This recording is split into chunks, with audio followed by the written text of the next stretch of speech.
Alors sers le Seigneur, pendant qu'il est encore temps, pendant qu'il fait encore jour, pendant que tu as encore la force, pendant que tu as encore euh, l'opportunité de le faire. Fais-le parce que tu n'auras pas toujours l'opportunité. C'est peut-être un de tes parents qui va mourir, c'est peut-être un de tes frères qui va partir, c'est peut-être un de tes amis qui ne sera plus là, un de tes professeurs, un de tes camarades de classe, un de tes collègues, un de tes patients si jamais tu travailles dans le milieu médical.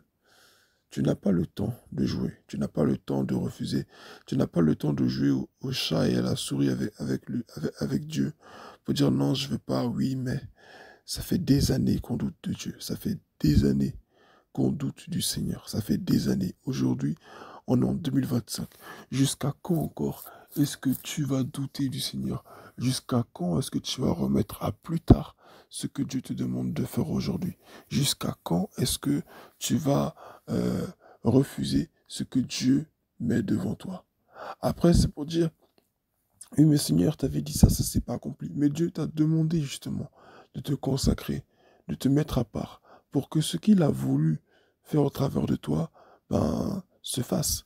Pour que ce qu'il t'a promis se réalise. Mais si tu ne te disposes pas, il y a des choses que tu ne feras jamais. Pour que le surnaturel se manifeste, il faut aussi se disposer de manière surnaturelle. Ça veut dire quoi? Obéir au Seigneur. Dieu va t'appeler dans la prière. Dieu va t'appeler à jeûner pendant une semaine. Dieu va t'appeler à faire 2 jours sans manger. Ne dis pas, non mais je travaille dans la restauration, non mais c'est ceci, non mais c'est cela. Le sacrifice qu'on donne à Dieu, c'est un sacrifice qui nous coûte. Ce n'est pas un sacrifice qui ne nous coûte rien. Et aujourd'hui, le sacrifice que Dieu nous demande de lui offrir, ce n'est pas un mouton, un bouc ou un pigeon, c'est notre temps. Notre temps est trop précieux et c'est une offrande de qualité. Dieu cherche une offrande, Dieu cherche un sacrifice de qualité. Et ce sacrifice-là, c'est notre temps. Lorsque tu vas mettre ton téléphone de côté, ou sinon, tu mets que les réseaux sociaux de côté, mais tu n'écoutes que des trucs sur Dieu. Tu le cherches. Dès le matin, tu remplis ton esprit avec la parole, des adorations. Tu prends des temps, des fois tu te retires de tes collègues et tu vas dans les toilettes, tu commences à murmurer des paroles au Saint-Esprit. Dieu veut cela. Dieu veut cela. Si Dieu t'a envoyé dans un milieu quelconque, que ce soit dans la mode, que ce soit dans un métier artistique, que ce soit dans peu importe là où Dieu t'a envoyé, il veut que tu prennes un temps de jeûne et de prière devant lui. Beaucoup de gens aujourd'hui négligent le jeûne et la prière. Beaucoup de gens sous-estiment l'importance, sous-estiment euh, euh, euh, l'impact que peut avoir un temps de jeûne et de prière. Ce n'est pas réservé aux gens de l'Ancien Testament. Je veux vraiment t'encourager ce matin à te consacrer au Seigneur. Il est temps que tu répondes à l'appel. Il est temps que tu répondes à l'appel. Et cet appel auquel tu dois répondre, ce n'est pas premièrement le fait d'aller évangéliser partout. Après, Dieu peut le faire hein, s'il le veut, pourquoi pas. Mais sache que même si tu le fais dans un premier temps, Dieu va toujours finir par te rappeler à ses pieds. Parce que c'est là que tu dois commencer. Il peut permettre à ce que tu fasses tout ça dans un premier temps pour que tu puisses voir que c'est à ce à quoi il t'a appelé qu'il veut vraiment que tu le fasses. Parce qu'il veut te révéler quelque chose de particulier. Qu'il ne veut pas que tu vois juste dans les rêves pour dire non, ça se trouve c'est moi-même. Non, des fois Dieu permet des choses comme ça. Mais Dieu veut que tu le rencontres. Dieu veut que tu le connaisses. Dieu veut que tu sois en symbiose avec lui. Combien de temps vas-tu encore résister à sa voix? Combien de temps vas-tu encore résister à sa voix? Les âmes crient, les âmes attendent. Il y a des âmes même qui sont mortes, mais qui t'attendent pour être ressuscitées. Il y a des gens qui sont dans les hôpitaux et qui t'attendent pour être guéris. Des gens qui sont en train de chercher à se suicider, mais qui attendent juste d'entendre ta voix, la voix du Seigneur au travers de toi, pour dire, ah, ok. Il y a des gens qui t'attendent dans les métros, dans des gares, dans des villes, mais tu n'es pas à ta place. Et tu n'es pas heureux, tu te réveilles, tu ressens de la tristesse, tu ressens de la satisfaction, tu ressens des fois au fond de toi comme si vraiment le Saint-Esprit est triste, mais tu te dis, mais pourtant j'ai pas péché, j'ai rien fait de mal, au contraire je prie, j'ai de la Bible. Non, tu ne réponds pas à l'appel du Seigneur. C'est bien beau de faire un service à l'église. C'est bien beau, mais est-ce que c'est là que Dieu t'a appelé? Dieu t'appelle à te sacrifier pour lui. Dieu t'appelle à te mettre à part pour lui. Dieu t'appelle à te consacrer. Et tu n'as pas beaucoup de temps pour le faire. C'est maintenant là qu'il faut le faire. C'est maintenant qu'il faut se lever pour le Seigneur. Alors prends courage. Le Seigneur est avec toi. Tu n'es pas tout seul. D'accord? Tu n'es pas tout seul. Souvent quand on entend ce genre de message, on a peur, on se dit mais je vais y aller, comment je vais faire? Je serai tout seul, je suis livré à moi-même, tout le monde sera contre moi, je vais vivre des combats. Non, non, non. Mon ami, quand Dieu t'appelle, il ne t'appelle pas à avoir le même programme que tout le monde. Quand Dieu t'appelle, il ne t'appelle pas à vivre comme tout le monde. Là où les gens vont en voyage, toi tu prends ce temps de vacances pour te pour te retirer dans la présence de Dieu. Là où les gens disent qu'ils vont aller dans tel pays parce qu'ils veulent visiter ou faire du tourisme, toi tu te retires dans un pays étranger parce que tu prends un temps de retraite de prière. Dieu veut que tu prennes des temps de retraite de prière. Dieu veut que tu te sanctifies. Dieu veut que tu te mettes à part pour lui. Ce n'est pas le moment de jouer. Ce n'est pas le moment de jouer. Quand Jésus devait répondre à son appel, Jésus, c'est vrai, il y a un temps, il était petit, il a prêché dans les synagogues. Mais quand le moment était venu, Jésus s'est retiré dans le désert. L'Esprit de Dieu t'attire dans des lieux arides, dans des lieux déserts, dans des lieux isolés, dans des lieux retirés de la foule. Alors peut-être que tu n'as pas les moyens d'aller en voyage, tu n'as peut-être pas les moyens de faire tout ça, mais tu peux te retirer dans ta chambre. Même si tu es dans une famille nombreuse, tu peux déjà commencer à prier tard la nuit dans ton lit. Même si vous êtes plusieurs, tu chuchotes des paroles au Seigneur. Très tôt le matin, tu sors. Très tôt le matin, tu vas au travail. On dit que tu commences à 10 heures. On dit que tu commences à midi. Toi, tu peux venir plus tôt et dans ce temps-là, toi, tu te retires. Peut-être que tu travailles dans un restaurant, donc tu vas te dire, je ne peux pas aller vraiment aux toilettes, rester comme ça. Mais tu marches dans des allées.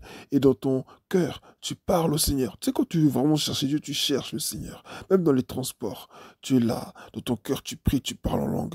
Tu pries, tu parles au Seigneur. Dieu cherche un homme, Dieu cherche une femme, mais il ne voit personne. À ce 21e siècle, nous prétendons ne pas avoir le temps. Nous prétendons ne pas pouvoir faire ceci. Mais ça, c'est des prétextes. Celui qui veut servir Dieu de tout son cœur, il servira Dieu. Comment est-ce que tu peux expliquer que tu as le temps d'aller sur ton téléphone, que tu as le temps de regarder les actualités, que tu as le temps de faire manger, tu as même le temps d'inventer de nouvelles recettes, tu as le temps de papoter avec des collègues, tu as le temps de faire beaucoup de choses, mais sauf te consacrer au Seigneur. Il y a un problème. C'est une question de priorité. Celui qui donne la priorité au Saint-Esprit dans les temps où nous sommes, c'est celui qui sera utilisé par Dieu. Ceux qui seront utilisés par Dieu dans ces derniers temps, ce n'est pas ceux qui sont forcément anciens depuis des années ou autres. Ce sont ceux qui sont disposés, ceux qui sont rendus disponibles au Saint-Esprit. Parce qu'avant tout, ce n'est pas une affaire de service, c'est une affaire de relation, c'est une affaire de réconciliation. Quand on parle de consécration, le Seigneur va avant tout établir une relation intime avec toi. Dieu veut te révéler des choses, Dieu veut te dire des choses. Mais il faut que tu comprennes, comme Jésus, que tu as un temps. De la même manière dont le diable est condamné et qu'il a un temps, de la même manière dont le soleil se lève pour un temps et se couche pour un temps, la lune se couche pour un temps et se lève pour un temps, il y a un temps où Dieu t'a donné, que Dieu t'a donné pour le servir. Tu n'as pas toute ta vie devant toi. C'est bien, tu es venu à Jésus, c'est bien, tu as accepté, c'est vrai, c'est bien, gloire à Dieu, alléluia, amen. Mais maintenant, tu dois monter à un niveau supérieur, à un niveau plus élevé. Arrêtez de jouer avec votre vie. Arrêtez de jouer avec votre vie chrétienne. Arrêtez de remettre à demain ce que Dieu vous dit de faire aujourd'hui. Et faites vraiment ce que Dieu vous dit de faire. Ainsi parle l'Éternel. Je t'ai appelé à me servir depuis ton enfance. Je t'ai appelé à me servir depuis que tu es tout petit. Qu'attends-tu pour me servir? Qu'attends-tu pour me servir? Je t'ai oint, je t'ai ceint de force pour répondre à mon appel, pour soulever des peuples et des nations, pour soulever un réveil, pour mener un réveil dans ta génération. Où es-tu actuellement? Tu te dis, tu soupires après un réveil, tu soupires après la conversion des gens, tu soupires après un changement dans ta famille, et tu en as marre de voir les choses comme ça. Mais c'est moi qui suis en train de t'appeler. C'est pas un sentiment qui vient de toi, mais c'est moi, dit l'Éternel, qui suis en train de t'appeler, mon enfant. Réponds à l'appel. Réponds à l'appel. Tu te concentres et tu as peur en te disant, mais comment je vais répondre à cet appel? Comment je vais faire ceci? Comme Jérémie, comme Gédéon, comme bien d'autres. Mais je t'appelle comme à Abraham. Je t'appelle comme j'ai appelé Abraham à sortir, à sortir de là où tu es et à te consacrer à moi. Je veux être seul avec toi. Va avec tout ce que tu as et sers l'Éternel. Va avec tout ce que tu as et sers l'Éternel, car les jours sont comptés. Va avec tout ce que tu as et sers l'Éternel, car les jours sont comptés. Je crois que tu as pris ta part. C'est vraiment le moment. C'est vraiment, vraiment le moment. C'est vraiment le moment de servir le Seigneur. Ce n'est pas le moment de jouer, de s'amuser. Ce n'est pas le moment, parce que le monde des ténèbres est en train de travailler. Tu vois, actuellement, tout a l'air plutôt calme dans le monde. Il y a des élections, il y a des choses par-ci, par-là. Mais quand tu regardes en général, ça a l'air plutôt calme. On n'entend pas trop de... Il y a des pays où c'est vrai, c'est assez compliqué, c'est vrai. Mais tu sens un calme. Mais ce calme-là que l'on ressent est l'annonciateur d'une grande tribulation qui va secouer le monde. Et dans cette grande tribulation, le Seigneur va utiliser beaucoup de chrétiens. Le Seigneur va utiliser beaucoup de femmes. Le Seigneur va utiliser beaucoup de jeunes pour se glorifier. Mais où sont ceux que Dieu a choisis? Non, moi je suis un grand homme, je suis une grande femme. Dieu m'a élevé. Dieu t'a élevé spirituellement. Dieu veut que tu te lèves dans la prière. Et le temps est compté. Lève-toi. Lève-toi dans la prière. Lève-toi, va sur la montagne. Arrête de regarder la télévision, on a compris ce qui se passe dans le monde. Va dans la prière. Va dans le lieu secret. Va dans la présence de Dieu. Va. Va devant la face du Seigneur. Arrête de résister, arrête de te débattre, ça sert à rien.